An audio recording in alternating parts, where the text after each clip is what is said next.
So last week I was at an event for founders here in Vancouver, and I had a chance to catch up with a whole bunch of people I know and meet a bunch of other interesting business owners as well. And I was talking to someone in a group of three of us with a friend of mine who also runs the marketing arm of a business that he co-founded. And we were talking to a business owner who mentioned that he is trying to avoid ads to specifically focus on SEO. And my initial response, and his SEO is working well. So he gets a lot of organic traffic, and it has allowed them to grow to a 20 plus size person company so far, just purely organic SEO, getting a lot of people to their site who might be ideal customers. And to me, that's a win, right? I run ads for people, but if you already have an awesome organic channel, that's great.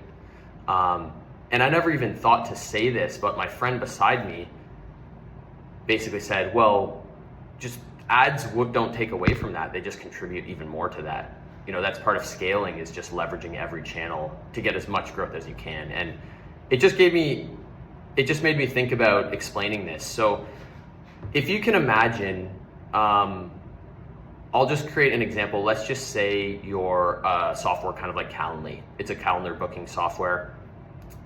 When it comes to ads, there's diminishing returns as you scale, right? So your cost per acquisition will at some point start going up. So you don't know where that threshold is for something like that that's international. It could be quite high. But let's say you're spending 10,000 and things are great. Your cost per acquisition is great. You start spending 15,000, things are great. And then when you hit 17,000, your cost per acquiring customer starts to go up. You see diminishing returns from that point onward, at least with a search campaign. So the logic there is then you can start really diving into the testing and the optimizations to try and squeeze the most out of it, to try and get that cost per acquisition to stay stable or go up just a little bit every time you scale. And then you have to decide as a business owner, what is the point at which you're going to call it and say any cost per acquisition higher than that is unacceptable, and that's where I'm going to call it.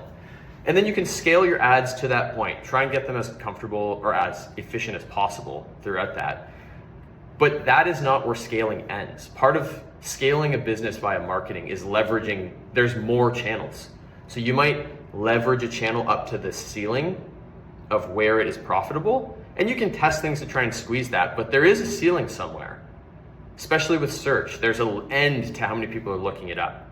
So then you have to start advertising to people elsewhere, more like middle funnel, if you're thinking about the traditional marketing funnel, middle or upper funnel marketing. So let's just say you maximize a search campaign at 25,000. Then you need to start testing your other channels. And once you find one that works, from the basic testing, the basic implementation, and running a proper 2, 3, 4, 5 month test, and it works, then you start scaling that channel. And then you start doing the same thing. And every channel will have a ceiling as to where it's profitable and where it's not. And different channels are going to have different levels of profitability. But as long as they're all profitable, you can scale each one as high as you can. And once you cap out, you look for the next channel. So that is the thinking I think my friend was really hitting home is, well, if you're leveraging SEO and you're getting about as good as you've been able to push it over the last 4 years, the only thing a search campaign can do, as long as you're not overlapping on keywords, it should just add more. And then once you've leveraged that, you can try advertising somewhere else, like start advertising on LinkedIn or advertising on PMax.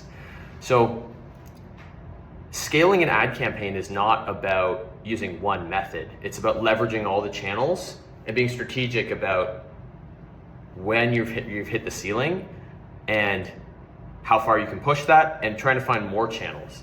There's nothing wrong with spending more money in other places. I think that SEO is great. If you can leverage SEO, it's great. The ideal outcome for the maximum growth of a business would be to be leveraging all the channels that you can at any given time. And I know businesses all have different limitations with their budget and their capacity and the team that they can hire or outsource to be able to get things done. But that is really how scaling is done with the business. It's not just done with one channel. There's no cheat code to success. It's leveraging a variety of channels, at least for a lot of different businesses. Of course, it's different for an international software versus a local company.